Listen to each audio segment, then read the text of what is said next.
Welcome to Out of My Mouth, the program where raw thoughts meet unfiltered conversations. Join us as we dive into the depths of human experience, where we share stories, perspectives, and insights that just might challenge the status quo. Get ready to laugh, cry, and ponder the world around you like never before. This is Out of My Mouth.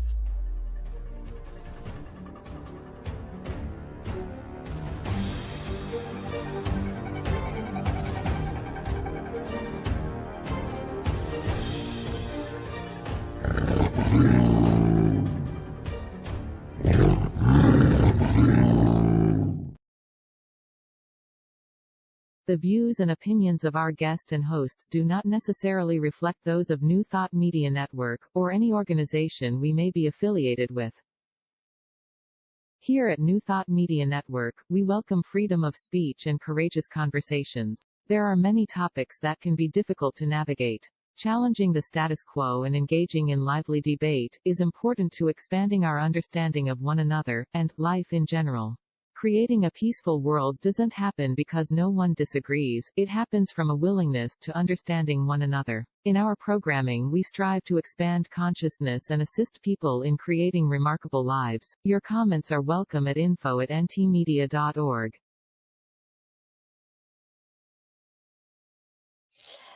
Good afternoon and welcome to show number 1, Out of My Mouth. I'm Barbara Jean. And I'm Marg, and let's see what comes out of our mouths. And Cheryl is away today, but she will be back with us next week. Well, let us begin with the land acknowledgement. Okay, so as we gather today, we acknowledge that we're standing on the historical land of the Wendat peoples, and more recently that of the Mississaugas and the Haudenosaunee nations. It is now home to many diverse First Nations, Métis, and Inuit people from across Turtle Island. May we walk alongside our Indigenous family, recognizing our shared stewardship of this earth. Let us carry forward the spirit of unity, understanding, and resilience that we've been reminded of through our reflections. Let us hold in our hearts the intention to learn, to support, and to advocate for justice and sovereignty for us all. In doing so, we acknowledge our interconnectedness and the strength that comes from standing together in truth, respect, and love. May this intention guide us in our actions and thoughts, inspiring us to contribute to a world where the dignity and rights of all are honored. Let us be mindful of the role we play in this ongoing journey towards healing and unity. And by making this acknowledgement, we strive to be allies and take an active part in reconciliation by honoring the land, the history, as well as the unique heritage and culture of the Indigenous peoples. This fosters our commitment to create a world that works for the highest and best good of all life. Please take a moment to acknowledge your personal commitment to the land you are on and the path you choose to walk going forward. Miigwech. Miigwech. Thank you, Barbara. And it is my pleasure to introduce Reverend David Old. David has been involved in ministry, Unity ministry, for over 30 years, and he has been serving at Unity Windsor since 2017 to a loving, joyous, active, online and in-person spiritual community. He is blessed by a strong core of devoted volunteers eager to spread the unity message. David loves to cook, and prior to entering ministry, he spent over 19 years cooking and managing restaurants and country club kitchens. For 6 years, my goodness, he owned and operated and served as a chef at a very successful restaurant of his own. Don't you just want to sit down at David's table? For 12 years, he worked in real estate and development. David resides in St. Clair, Michigan, just 25 minutes from Windsor, with his partner Dave Height and their two dogs, Jojo and Inga. And today, David also serves on the Unity Canada board. Let's join David when he will talk to us today about the joy of losing my mind, his journey shedding the cacophony of internal dialogue and finding solace in the stillness that lies beyond the thoughts. It is in the serene expanse of silence that he discovered the paradoxical truth. When the mind is lost, serenity is found, and problems dissipate in the quietude of no mind. Welcome, David. David, hello. Hello. Well, thank you for having me here. Oh, we're grateful to have you. So what's this about quieting that cacophony? I need to know how to do that. Do share. Wouldn't everyone be, much happier and much more at peace if they didn't have all of those thoughts running around in their head and are, the monkey mind that they say, one thing and the judgment and just looking at things and finding things wrong with them all the time, and looking at yourself and finding things wrong with you all the time. And it could just be sort of a real downer. Just all of this monkey mind stuff. And anyway, so I'm just, what I'm saying is that there is a way to quiet the mind and to rise above all of those thoughts. And so that's here to discuss with you. So if I might ask, can you take us to a personal experience where you came to this knowledge? Is there something that resonates for you that, I know I want to quiet my mind? And well, it's the experiences of life. This is something I've worked on for a very long time, but I think where I really realized that it's possible was when I was working as a hospital chaplain, and I was working in. I volunteered for working in the emergency room, so this was my first experience with being in some truly horrific situations. Where people were dying and were maimed, and that was my first experience with being with people when they died, and so that whole experience working in the emergency room, I realized that there was I could tap into that my inner core. That there was within me a place of just pure peace, and no matter what was going on, I could stay there, and I could help whoever I was with, and so it was.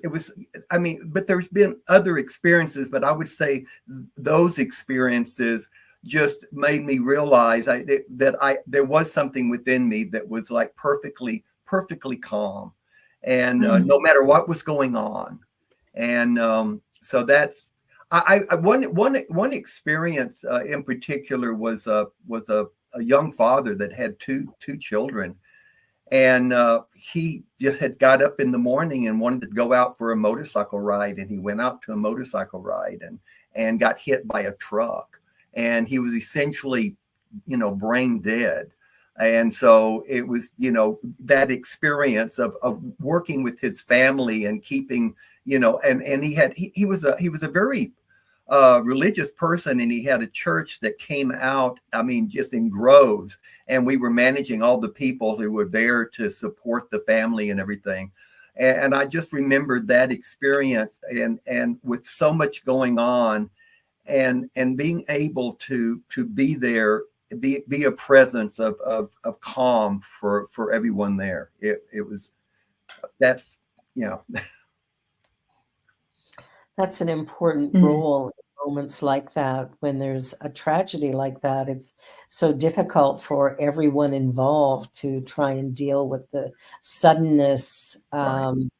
And so being able to help them to calm their mind a little bit, to quiet that chatter that's obviously going to be running.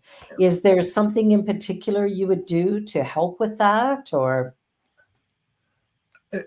I think the most you can do is to be fully present to people, and and not have your mind, you know, worrying and running off into what you're going to do. And if you, what I found out in the emergency room, the most important thing was to be fully present to whatever situation that you find yourself in.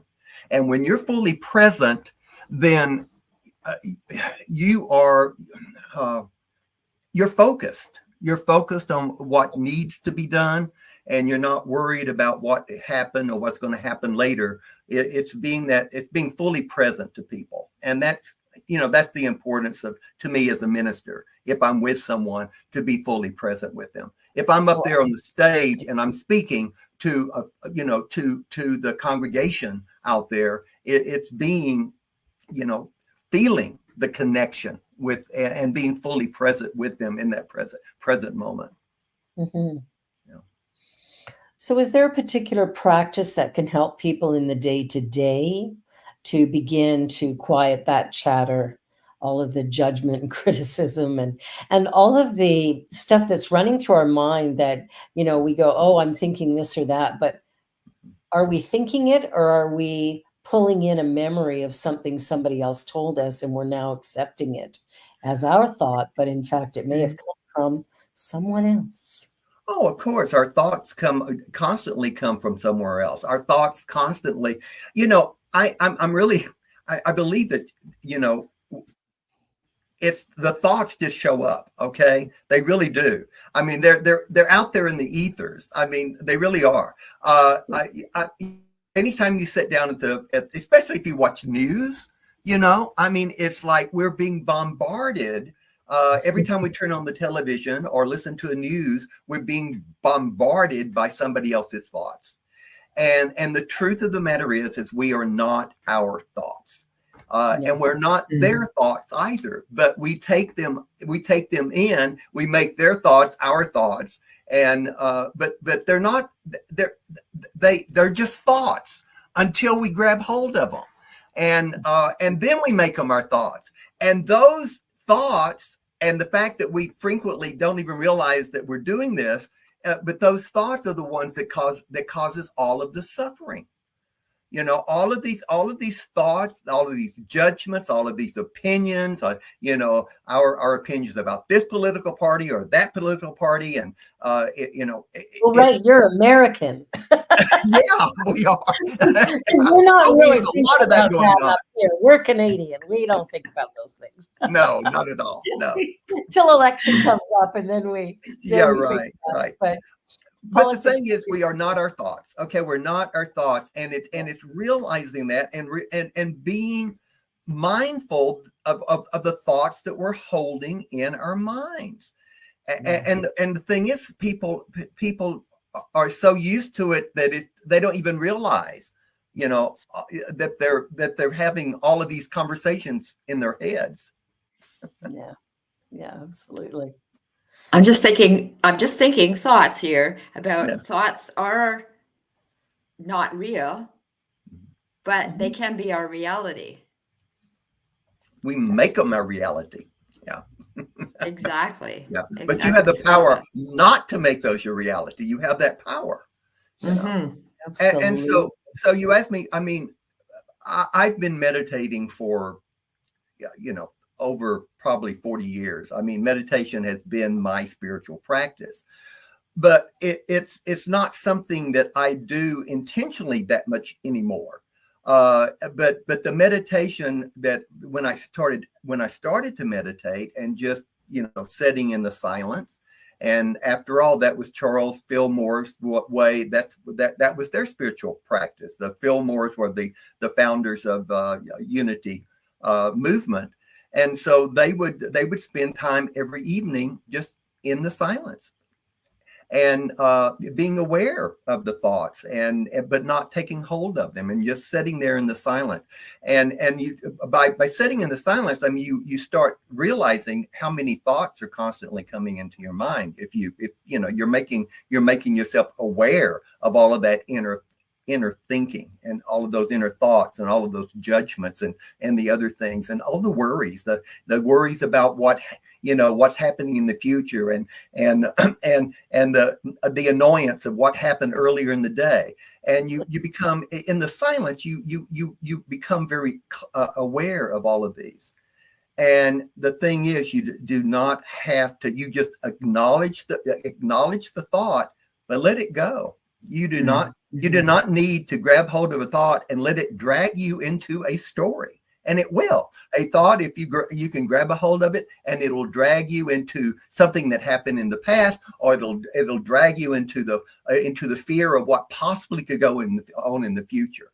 So you have that power, and people just don't realize it. And so the use of meditation is one way of developing and understanding the power that you have over thought. You don't have the power to keep those thoughts from coming in many ways. And like I said, you're constantly being bombarded by thoughts of other people. I mean, you can't get in a conversation and not be bombarded by other people's thoughts, and other people's opinions, and other people's judgments. And it's even worse when you get into a talk show or something like that on television or the news.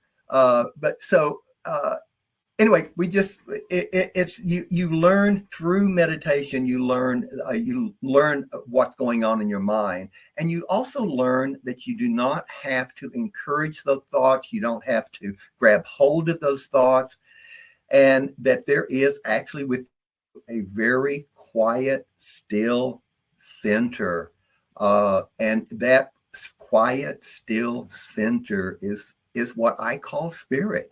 It's what I call pure awareness. It's awareness without thought. It's awareness that is and consciousness. But awareness is without thought. That's the way I look at the difference between awareness and consciousness. Consciousness has the thoughts, but consciousness is not the thoughts. And awareness is without thought. And so there's that center within us that you can learn to tap into, that awareness, that pure awareness, or the gap between thoughts. There's a gap. There's a thought and then there's another thought. They don't overlap. They may appear connected, but there's a gap between those thoughts. And so that gap is where the practice is practice being in that gap. And that gap, the more you practice it, the wider that gap gets.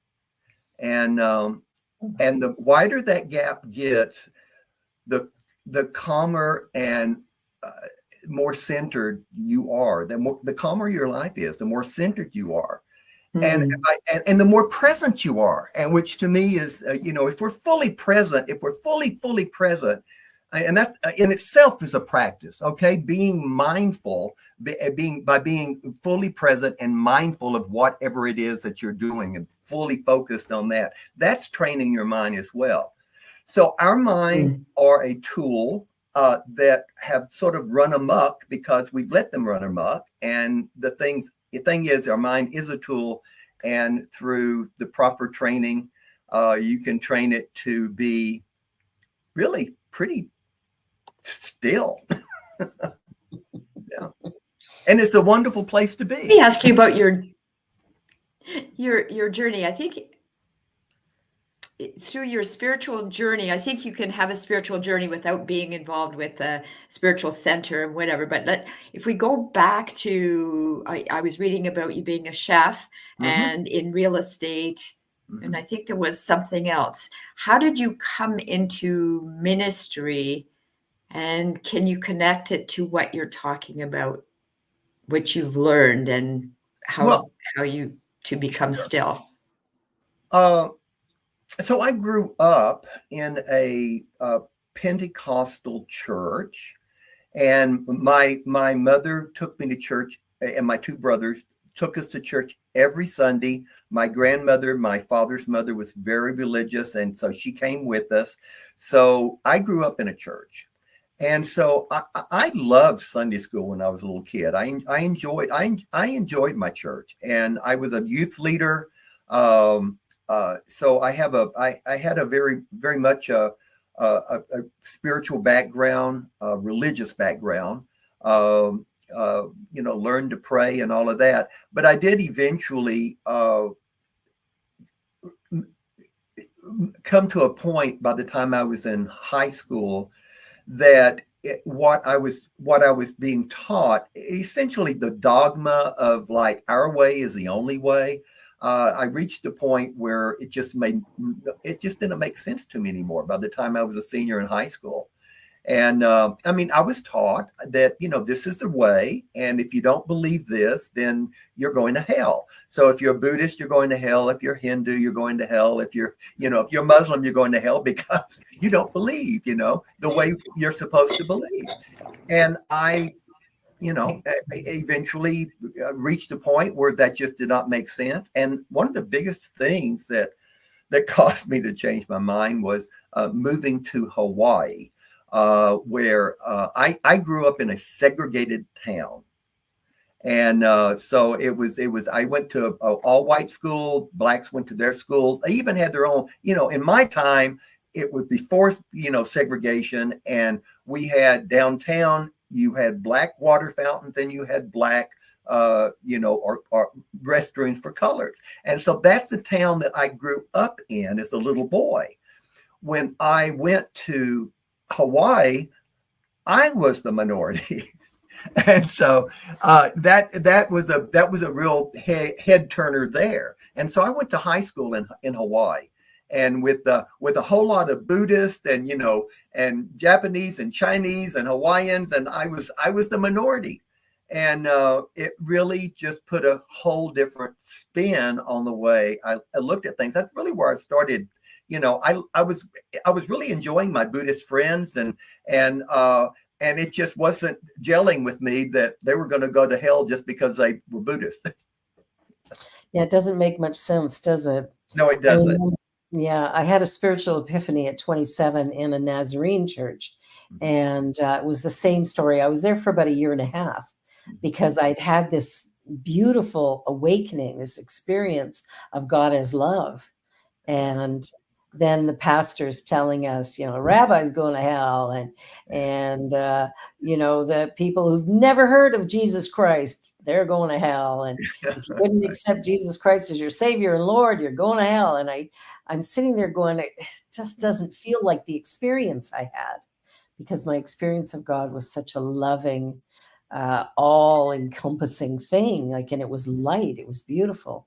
So that didn't make sense. So I only stayed there about a year and a half before I left, because I needed to find a place that actually was accepting of all people. So the thing is that you weren't letting other people's thoughts, stay in your mind. Other people's thoughts were coming in there. They were really, you were being, let's face it, we're programmed from the moment we're born by our upbringing, by our how our parents teach us, how our siblings interact with us, how our schools teach us, what our church background is, whatever, our churches are programming us, our culture is programming us, our government is programming us. We're taking in all of these thoughts that are not ours. And we're actually just programming our mind to adjust to how those thoughts are being put together and everything. And at a point, like you said, you wake up, you wake up and realize that these thoughts are just thoughts. And what you eventually learn is thoughts have as much truth in them as you wish to believe. Mm-hmm. Well, that's the key, right? If I believe in them, they get to be mine. That's If right. I go, whatever, then they can belong to somebody else. But Right. yeah, I was raised in a home without religion. And so I feel kind of blessed by that, actually. I didn't have as much to forget. But being raised in a Canadian home, I mean, Canadians, there is that, religious thing that we all come to know, whether we're in church or not. You're still hearing it. You're still part of the consciousness of the country, which a lot of people were going to church. Families would go to church. And yeah, it was like, that was what happened Sunday morning. Yeah. Got to get a blessing. Well, another key part for me also was, your society, it has its thoughts about how you should be. And so I grew up at a very early age feeling that I didn't know exactly what to call it at the time, but I felt like I was gay. And it was something that, was totally unacceptable. I mean, at that time, it was unacceptable for society in general, for most people. And especially in a Pentecostal church, it was just, you're dealing with the devil here. And so I came out after I graduated from high school. I mean, by the time I graduated from high school, I knew I was a gay person. And right. And there's nothing wrong with that. And that's one of the challenges I had with religion, traditional religion, was deciding who is good and who is bad. Right. I don't think God does that. I'm pretty sure. I don't either. No, I don't either. Because God is energy. It's intelligence. It's energy. It doesn't judge or decide, it simply is and operates through each and every one of us, which is got to be careful what you're thinking about, because what you think about, you bring about. Yeah. Well, we're going to go to a quick little commercial break. You're watching Out of My Mouth, our first new show here with this new branding. And we're so delighted for anybody who's watching today. Grateful that you're here. And we'll be back in just a minute with just a little bit more about losing my mind. You're watching the New Thought Media Network. Be right back. Please help us say thank you to our organizational sponsors, including the Hepperlin Foundation, Affiliated New Thought Network, International New Thought Alliance, Science of Mind Archives and Library Foundation, Center for Spiritual Living Denver, Center for Spiritual Living Midtown, New Thought Philadelphia, Planned Happiness Institute, Summit Center for Spiritual Living, One Heart Retreats, Center for Spiritual Living on the Lake, Unity Spiritual Center Kitchener, Om Center for Spiritual Living La Mesa, Satya Center, Center for Spiritual Living North Jersey, Unity of Savannah, and Center for Spiritual Living Seattle, as well as all of our individual donors. Thank you for making New Thought Media Network a place to be. Please come be you. And remember, like, share, and subscribe. New Thought Media Network, positively inspiring.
And we're back. So I have a We're question. back. So, David, what Yeah. about people who go, I can't meditate? I can't quiet my mind. Well, they're going to have to try harder, because I say that you can. And there's maybe one type of meditation is not something that you work well with. There's all different kinds of meditation. And, just going out and walking in the forest, or, walking out in nature, to me is one of my favorite ways of just relaxing and stilling your mind and being fully present to nature. And see, you've got to train your mind, because so many people's minds are not in the present moment. They are worrying about something that might happen, or they're worrying about what they said or somebody else said. I mean, their minds are either in the past or in the future, and the practice is to be fully present in this now moment. And you can go out and walk in nature, and that is a wonderful way of being fully present. And but be mindful of where your mind is. Be mindful. Are you fully present? Are you listening to that bird up there singing his little heart out? I woke up this morning to one of the most beautiful sermons I've ever heard. And it was a robin who's built their nest right out here outside my office window. And I love robins. I think they have one of the most cheerful little songs. It's cheerful, and I just sit here and in my seat, and where I meditate in the morning, and just let that little bird give me the most joyful sermon I've heard. I love that. Awesome. But so there's different ways, and so what we're trying to work with is our mind, and to be aware of how our thoughts are just are for many of us, out of control. And there's a quote by Eckhart Tolle. He says, if you make friends with the present moment and always say yes to whatever is, life becomes friendly towards you. Life always shows you the face that you show it. It's always a mirror. And I love that quote by Tolle. If you're friendly with life, say yes. Don't argue with life. That's where the suffering comes in, when something happens and we just allow ourselves to go to pieces. I mean, what is a problem? There's no problems. There's situations. There's experiences. If it's a problem, we make it the problem. And so, I mean, all of the spiritual teachers that I've read and I've listened to, they all have the same thing to say, accept what is, and don't fight it, because it's a losing battle. And so make life, be friendly with life. Yeah. I love that. I have to shout about it sometimes though first. Before I get into this is what is, and what can I do moving forward. But first of all, I have to maybe shout and scream about it. I have. Can it? Yes, and I there are times when fuck is appropriate. Yeah. Absolutely. I love you, David. We're getting real here, okay? We are. And I still want to go back to, how did you come out of being, that you walked through being a chef and a real estate person into ministry? Well, how did that transition, and where did the dialogue come to you? I can tell you exactly where it came from. I grew up in the Pentecostal church. I was very involved from the moment I was a little kid. I was a Sunday school teacher, a youth leader, all of that. Yeah. And a very religious grandmother who, when I was a little boy, she said, I talked to the Lord last night and he told me that you were going to be a minister. So that's where it came from. And I took that. At the age of, before I was 9 years old, I felt like I was being called because my grandmother told me, because she had it in with God. And so and God told her I was going to be a minister. So I planned on being a minister from the time I was a little boy until I had my crisis of faith, when it just didn't make sense anymore. Yeah. But it never left me, because I just because my religion wasn't fitting with me, I still felt very spiritual. I felt a strong sense and connection to the divine. I did not the concept of the divine that I had been fed, but I still had a connection and felt that connection. So I brought that with me. I when I left church, I didn't set foot in a church. When I left church during my senior year, when I graduated, that was it. I didn't set foot in a church for 15 years, but I was still, except for maybe a wedding or a funeral, and that's it. But I never went church shopping or anything.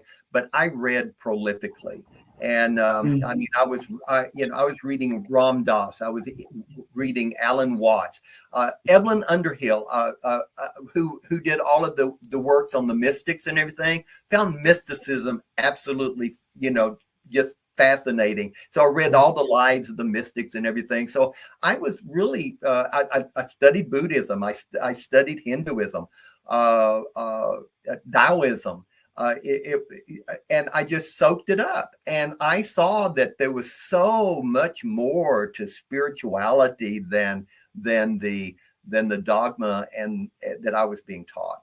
I love Christianity. I mean, I really do. I love the teachings of Jesus. I love the teachings of Jesus more than the teachings about Jesus, and I absolutely loved unity when I discovered unity, because for unity, Jesus is not the great exception. Jesus is the great example. And that, I felt a complete calling to that. So 15 years after I left the church, I was involved with Swami Muktananda's group in Austin, Texas. And I was going to their satsangs and chanting with them and loved it. It just enjoyed it. I really learned a lot about meditation with that group. And a person was also a member of Unity and suggested that I go to Unity. So back in 1984, I ended up visiting Unity for the first time.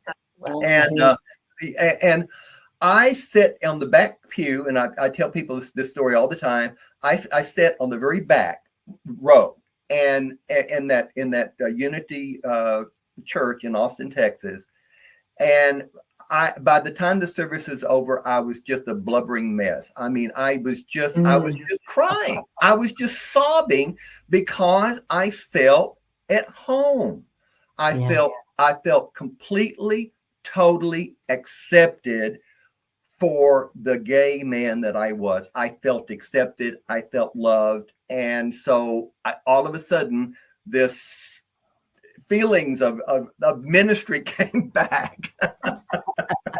You found a place where you were okay. I found a place where I was okay. Right. So, and also, I mean, so I honestly think I've had a fascinating life. I mean, and I've loved my life. I've had so many chapters of my life, and in Unity, I met a woman.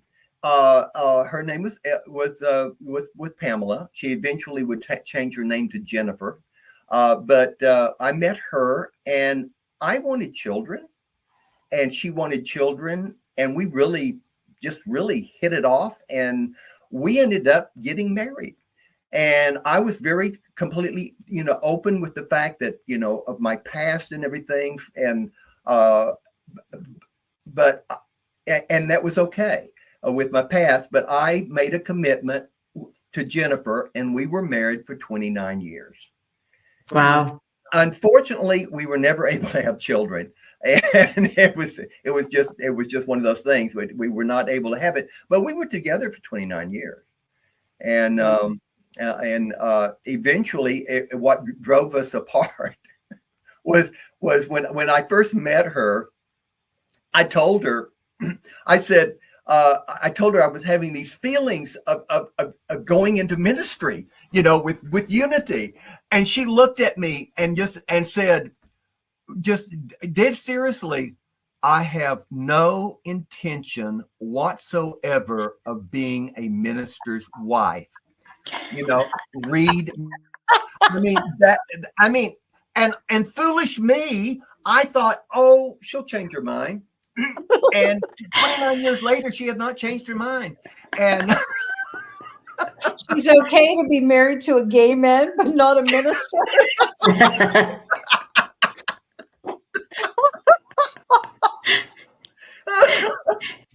And Dave, how does Dave like being a minister's wife? Husband. He really doesn't like it that much at all, if you want to be serious. Oh my goodness. Oh my goodness. Oh, dear. But we're an interesting bunch, people. Yeah. So anyway, eventually that is what caused us to break up, because I felt called to go into ministry. So in 2008, I got accepted into the ministerial school, and I left Jennifer. I left her the house, said, I'm going to do this, and I would go back and visit and all that, but I did it because I felt called to do it. And that did not work well for her at all. No, it did not. Yeah. So we eventually, and then what happened is, so I was in ministerial school for just 2 years, and she ended up having to have a back operation. She had one before, and she had scoliosis as a child, so she was having constant back problems. And then she was in a car accident. And by the way, my wife was the first woman cadet police officer to graduate from the police academy in Austin, Texas. The very first woman. So wow. A police officer. And she had left that job when I married her, but she had been in that position. Anyway, I think I lost my train of thought. That's okay, David. I'm a person who learns by example, and as you're talking, and you were talking about, your thoughts and where your thoughts can take you. And I also said about, thoughts can become reality or not, right? Yeah, right. And you did not allow your thoughts to keep you stuck. You had your thoughts expand to go into ministry, even though your wife at the time said, no, I'm not going to, that's not life for me. Yeah. Your thoughts could have said, well, no, I won't follow my dream then. Yeah. Right. So your thoughts took you into action. My thoughts is what I'm seeing. Okay. So my thoughts did take me into action. And then I left ministerial school to go back to be with her when she was having that operation. And then she ended up having another operation. And I really was seriously doubting. So I decided, well, I will go through the licensed Unity teacher program instead of because I was actually going to Unity Village, and they had, at that time, they had an in-person, on campus ministerial school. So I was in school with other ministers, but that was away from home. So I began to think that I would just go in the licensed Unity teacher and not, leave her by herself. And and then once I made that decision, she made the decision that we were getting the divorce. So wow. So it was she decided that was the best thing for her. And I have to say this story because it really is. I mean, to me, we divorced very amicably. I mean, we understood that our lives had reached a point where that they were no longer necessary to go in the same track. So after we divorced, she had been married before. She had a high school sweetheart, and they had dated all through school. And she and him got married as soon as she graduated, and they only stayed married, like he ended up in the army, and they ended up divorcing after 3 years. I knew that she had never quit loving that guy. And so she ended up meeting him again after we got a divorce, and they got married. Wow. So, and when I met Michael, that was his name. When I met Michael, I mean, I heard all about Michael. But when I met Michael, it was like I'd known this guy my entire life. We hit it off. Wow. And so he would introduce me as his husband-in-law.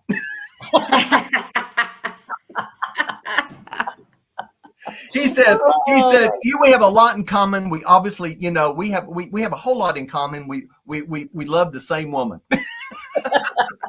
That's hilarious. It is, yeah. Wow. And when did you meet Dave? I met Dave. I actually met him online.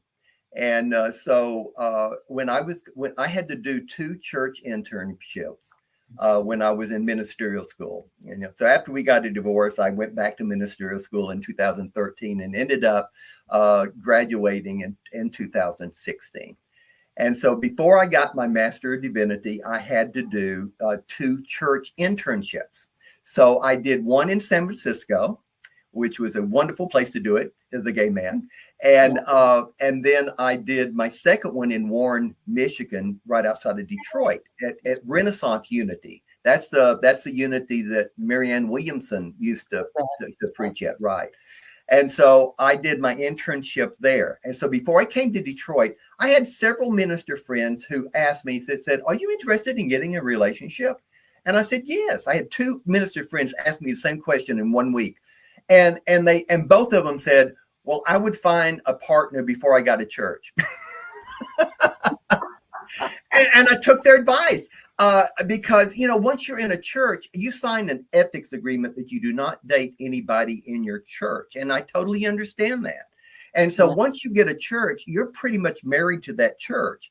And so I took their advice, and I joined Our Times, which is an online dating service for seniors, and they have a gay section. And so I put my profile as being in Detroit, and Dave was the first person to contact me, and his name, it was David also, and he was also Unity, and then also the clincher was, he at one time had been a member of Renaissance Unity, but he had left Renaissance Unity and joined another Unity in Farmington Hills. And so if he had been still a member of Renaissance Unity, I would have never dated him. Exactly. And so anyway, we met. I came to Renaissance Unity on the Saturday before Easter Sunday in 2016. And Dave met me there, and we haven't been apart since. It was a great match. It really was. It was one of those God things you talk about. Yeah. It's funny That's how awesome. that happens. Yeah, nobody told me before getting a church that you have to find your partner first. It makes it a lot easier. I always did my work in a cafe, so that's where I met my husband. Was in a cafe, reading my books, preparing my lessons. There he was. So to get back to one of Marge's questions is that, when I was in restaurant business for a long time in my past life, I was a lot of country club cooking. Also had my own restaurant. When Jennifer and I got married, we we bought a restaurant and had a restaurant for 5 years, and it was a very successful restaurant. We did a very good job. She managed the front of the house, and I managed the back. But the thing with cooking and being a chef and cooking in kitchens, it's a very it's a high impact. I mean, lots of stress, constant. You have to be focused on what you're doing. And so that was that in itself was a wonderful way to train my mind in dealing with a lot of stress, of the job, and with a lot of different things going on. And so that my whole life has been my teacher, which is the way it should be. Yeah, I think it is the case for all of us, for sure. I love that. I love that. Thanks for coming back to that. Like I say, I learn lessons by examples. And so I can read something in a textbook, but it's like, okay, unless I'm sitting in this chair, I can relate to being in the chair and closing my eyes and, but you're talking about real life experiences, and that's easier for me to learn by. I can see actually in cooking, it being very methodical, right? While you're chopping and creating. I find, I'm not a chef. My son is actually, but I find a comfort in cooking. If I'm going through a difficult time, even if I don't feel like eating, I can find solace or whatever in the creation of whatever I am making. Yeah, absolutely. I always loved cooking, and I learned. I had a great experience. I had two grandmothers. One could not boil water, and and the other was a great cook. So I learned very early on that there was good cooking and there was, not so good cooking.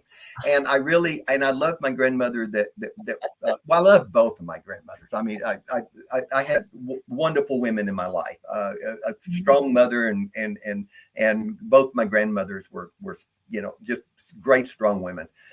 But I did sort of learn from, and my mother was a good cook too. So I enjoyed cooking, and like you, Marg, I've always found cooking to be a real joyful experience. I enjoyed the creativity, and I did. I just always enjoyed, and that's why I ended up going into cooking as a career, because I did enjoy it so much. And then after I had a restaurant of my own, I was so ready to sell that restaurant. Well, I gotta say, I've eaten both of your cooking, and you're both excellent. But thank you. Thank you. And you do it because you're a good cook if you love to do it. I think. I mean, if you love to do something, you're going to do well at it. Yeah, absolutely. Yeah. Well, amazing. So the ideas of meditation, you mentioned that there's a lot of different styles of meditation, because there are those people who think they cannot meditate, and I would disagree with that. So can you share a couple of the styles of meditation that people might take away from here? Well, I mean, one of the ways is just being mindful. Okay. It's just a real clear awareness of what you're doing. I have a friend that I'm thinking of that she says, I just can't meditate. But this woman is a marvelous photographer. And so, and the attention to detail, when you're a photographer, and the attention to detail, and especially when you're, framing your shot and everything, that in itself is meditation. Okay. You may, so, I mean, and so when you're doing something that you love, like cooking too, which we just talked about, that can be a mindful meditation. And I'm saying right now, if you're doing something you truly love and put your whole heart into it, you're meditating. You're being fully focused into what you're doing, and you're training your mind. Again, you're training your mind to be focused. And it's easy to focus your mind on something that you love to do. Exactly. So what's the importance of training your mind? The importance of training your mind is that you become more in control of your mind, or you become more aware of what you're doing with your thoughts. You're becoming more aware of what of your feelings, your moods. You're being mindful of where you are, in your mental space, where you are in the,